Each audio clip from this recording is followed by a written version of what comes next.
Who's wrong and who's wronger? In this corner, followed by millions, James the Exploding Unicorn Breakwell. And in that corner, ignored by millions, Steve Da Shrinko Levers. Hey everybody, welcome back to Wrong and Wronger, where, like the geyser in Yellowstone, Old Faithful, we regularly blow hot air and steam and gas into the atmosphere until, God willing, the earth is destroyed and our sentence is complete. I am the lovable and laughable Dr. Steve. He is the always affable James Breakwell. And James, this butt crack of dawn on Tuesday seems to be our jam now. How are you doing today?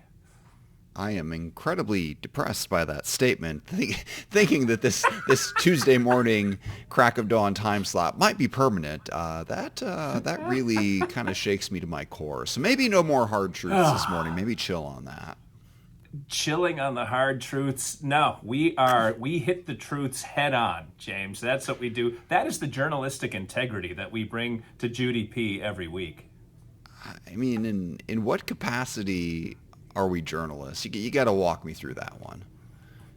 We see something, we report on it. Like, for example, our self-imposed sentence to be here every week.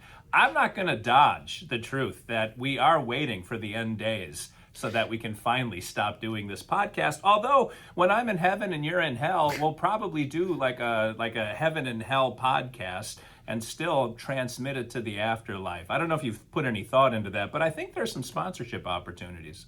Well, absolutely. I mean, I think finally the minions of hell might throw some money our way. I could respect that, but I will amend one thing you said. Maybe you are a journalist reporting on all the ways your life is falling apart, and I am more like a political commentator. Like, I just talk about the news that you report. You bring it in, and I talk about how it's all terrible. So we each have our designated role in this relationship. Well, that also implies that you are more like Old Faithful than me, as you're just blustering over there, and people can either listen or tune you out. And I think if it weren't for me, more people would be tuning out this podcast that aren't already tuning us out in droves. I mean, they got to tune in every week, if only to see if you're still alive. I mean, that's why I'm here. It's like, will he really call? Is he alive, or did the spiders get him? Did last week you burned a doghouse? Your wife burned a doghouse. Did the spiders crawl out of the fire? Have they reformed? Have they exacted revenge, or is the front quiet currently? No, we're gonna have to burn down a shed. A shed? Although, there's you've probably seen, we have a faux outhouse next to the cabin, and like the doghouse, it's built in the similar style to the cabin. And the previous owner stored like shovels and pickaxes, like gardening tools in there. There's still some ancient ones in there, but we suspect, because we're having a hornet problem, and snakes might be bad, but you're sort of dealing with the snake right in front of you. Like, if I can face the enemy, I at least have some sense of how to defeat the enemy. Hornets are a whole different breed of Satan, and these actually frighten me a little bit. Anyway, the point is, we believe the hornet nest is inside the shed. We don't have any confirmation on that because we can't open the shed to visually confirm without taking our lives into our hands. And so I think the plan now is to wait until winter. And I think I mentioned this last week, like, hornets are nasty. They're carnivores. I don't know if you knew that. They hunt 24 hours a day. Like, wasps will at least go to bed at night and you can hose down their nest. Hornets don't do that. They're on patrol 24/7, even in the dark. And they're attracted to light. Wasps are not. So we'll flip on the porch light to take the dog out at night. And within 30 seconds, there's 3 or 4 hornets, and they're a good couple inches long. Like, they're enormous bugs with huge stingers, and they'll be starting to buzz around the lights right above our heads. So the point is, we hope the nest is in that shed because we're going to burn it down when the weather cools off and the hornets get less active. If the nest is not in the shed, I don't know even how to look for one other than to go stomping through the woods where you do risk rattlesnakes biting you, but you also risk coming upon the hornet's nest and then having to run through densely wooded areas with hornets attacking you. And they can sting an infinite number of times, and they have huge venom sacs. So, James, we have a new, I almost said sheriff in town. This is the opposite. We have new outlaws in town, and they're called the Hornets. I have to say, I think you're on the right track for once. I think you're doing it right. Burn down buildings first, ask questions later. No investigation needed. Don't open that pesky door. Just start setting things on fire. I approve. I will say, though, I had never pondered in my 38 years of life until this exact moment that hornets and wasps might somehow be different things. I use the word interchangeably for terrible stinging things that can sting you and not die, but you were saying they are actual distinct species and different varieties of awful. Yeah, hornets look like roided up yellow jackets, basically. They have similar coloring, although they have big red heads and eyes, and they're just way bigger than wasps or bees. So that's a distinguishing characteristic. If you're being attacked by a stinging insect that's as big as a football coming at you, that's probably a hornet. But I'll be out and red wasps are flying around and they just don't bother me. And bees are flying around and they're just doing their thing. The hornets are aggressive and filled with hate and spite. They're like flying, stinging breakwells that are just hanging around the ranch. I think you know what I'm saying, James. Why are you blaming this poor outhouse without evidence? Without checking, you just assume it has to be the outhouse. And I'm guessing that's because you don't want to burn down the new garage you built, and you don't want to burn down the house you just spent all the money on, or the side cabin that may or may not have plumbing. So you just arbitrarily picked the least valuable building you have left and decide, hey, let's burn it down and see what happens. I've got their... Well, and several people on Twitter have sent me pictures of hornets' nests that they've had professionally removed. And when the pros come out, they're in full hazmat suits to deal with these suckers. But the hornet nests, I used football a minute ago. Hornets' nests, wasp nests are small and they look like honeycombs. Like they're very easy to spot. Hornets' nests look like adobe huts. Like they're big and they really look like a paper football that hangs in a tree or under one of the eaves of your house. So here's my thinking. Because the hornets show up so fast when I flip the lights on the front porch, I've kind of got their location narrowed down to a couple of places. I have sat in the tractor with the doors shut and all the plexiglass around me and just silently observed that outhouse, seeing if hornets are buzzing around, and I haven't seen them there. So, like I said, we don't have confirmation that the nest is in that outhouse. I think Mrs. Steve just wants to delight in burning something. We're going to burn the woodpile because there's so many snakes over by the little cabin lately. We'll do that in the winter too. But here's the point. That hornet's nest is either in the outhouse or it's in the woods right in front of our big cabin. And God help us if that's where it is, because then I do have to kind of wander in to find it so that we can either shoot it down in the winter or bring a professional in to actually remove the thing and cart it off, because we don't want the queen to start laying more eggs in there and making more queens. That would be bad. So let me just walk through the evidence that you yourself had laid down here. Let me connect the dot there, the strings of yarn to the pictures up here on our bulletin boards. So in one picture, we've got the outhouse, where you've never seen any hornets, despite staking it out, and you suspect it just because of, I guess, your anti-outhouse bias. Okay, this is discrimination against the outhouse. Then you have the porch, where when you turn on the light, the hornets are instantly there, as if they were already located on or in the porch. So you've got one place with no sign of hornet activity, one place with all the signs of hornet activity, and you suspect the place with no evidence of hornets, and you are going to burn it down so that you can never confirm or deny that suspicion. Is that where we're at? It is, except part of my explanation of what a hornet nest looks like is to say that they're impossible to miss. So the hornet's nest is not tucked into the eaves of our house or under an overhang. I suppose it's possible that the hornets are going into the house, like behind what we can see. But barring that as a possibility, like I haven't seen them crawling in and out of the light fixture. That was my first fear, that they're living up inside, like where the lights are. But I haven't seen that happening either. I'm only assuming that they're coming from somewhere. And it's either that outhouse, because I can't see in it, or the woods, because I can't see into them either to find the nest. Everywhere I can see is nest free. You are going to burn down every other structure on your property and the forest, and there will still be hornets. And only then will you accept what I am telling you right now. The hornets are inside the roof of your porch. Guaranteed. Put it down. It's the truth you don't want to accept. And if we are going to be fair with your distribution of fire, you need to start with the main cabin. I can't tell you how bad it would be if the hornets were inside of the roof. Like, God, that would be bad on an almost biblical level, James. So I'm hoping that's not the case, because I would miss the house if, unfortunately, we were forced to burn it down. So walking through the history of Rattlesnake Ranch, at what point has something ever not been the worst case scenario? Well, okay. Oh, wait, no. That doesn't work anymore.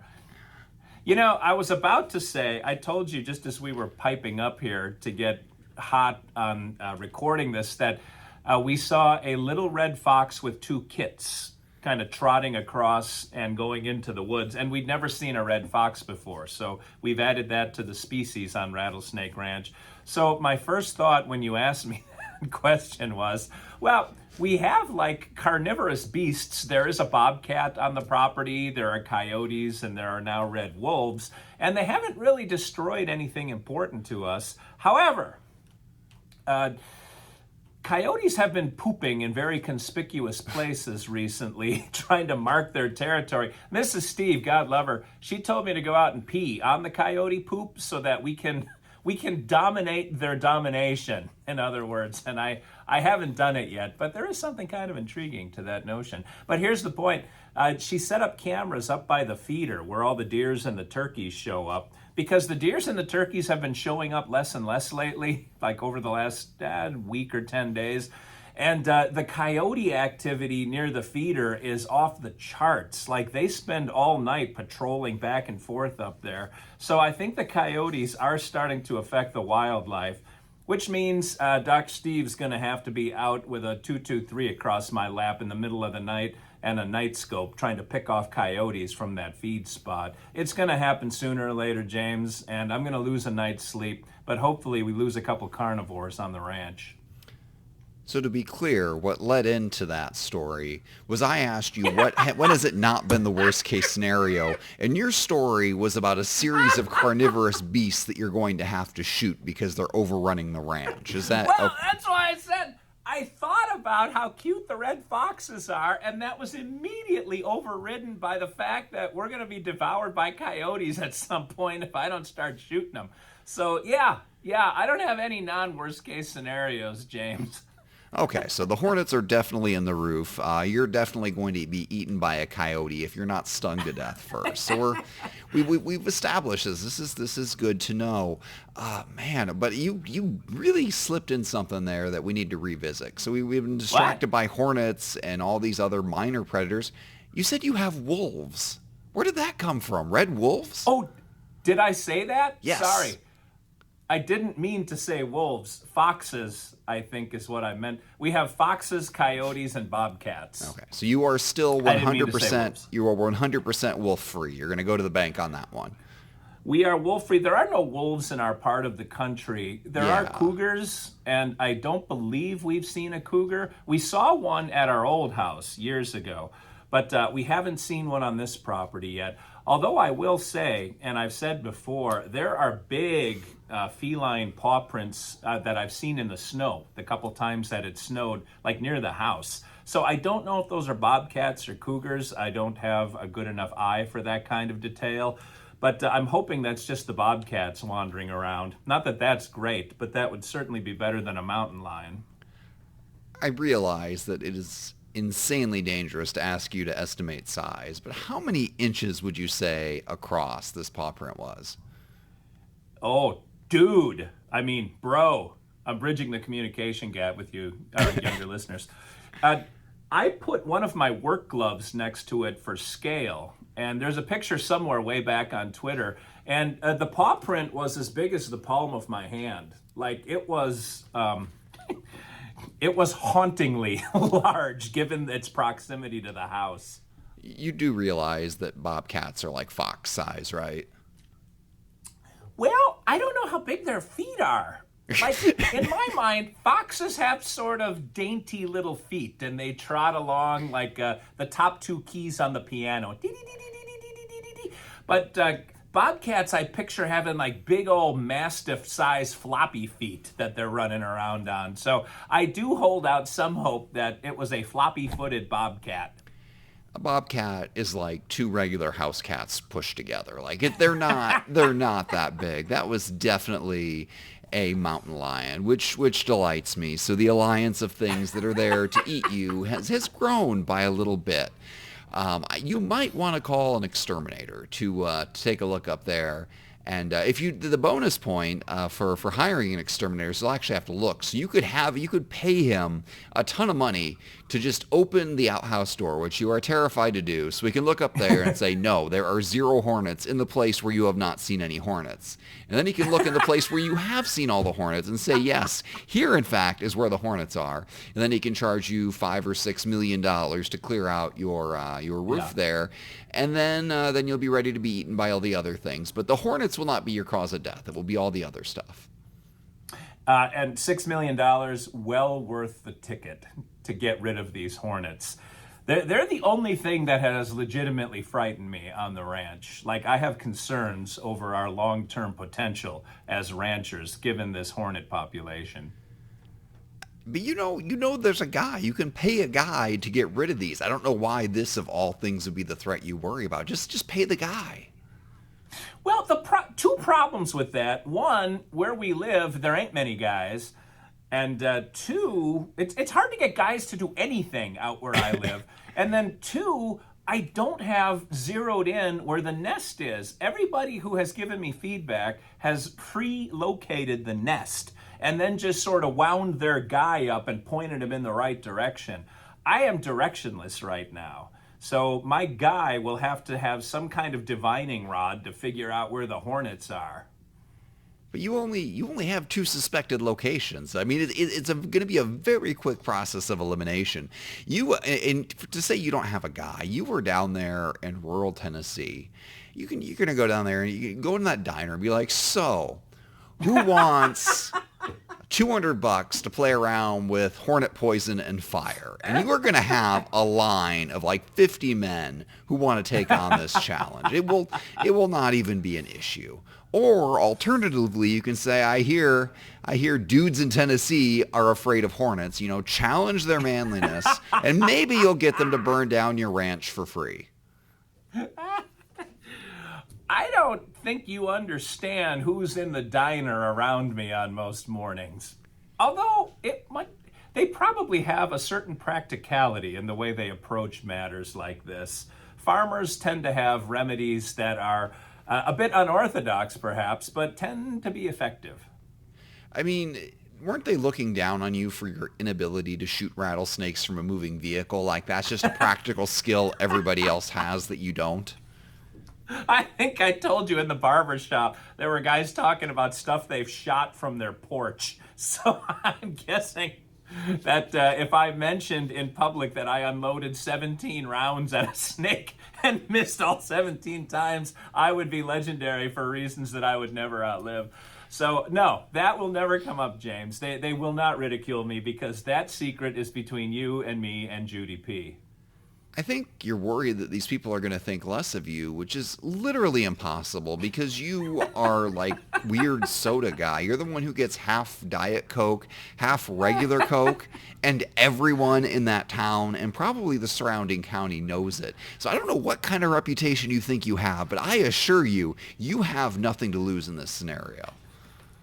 You know, when we went into the diner on like Saturday, we were invited to sit with one of the old codgers, which has never happened. I feel like I'm an actual townie now. But anyway, I've done a lot around town. I've emceed a few very public events. And so I'm kind of known, at least by face, by many of the citizens of the town. And the old codger kind of knew who I was because I emceed like a benefit concert probably a month and a half ago.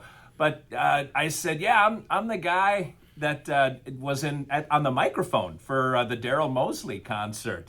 And he said, oh, yeah, I don't understand a thing you said.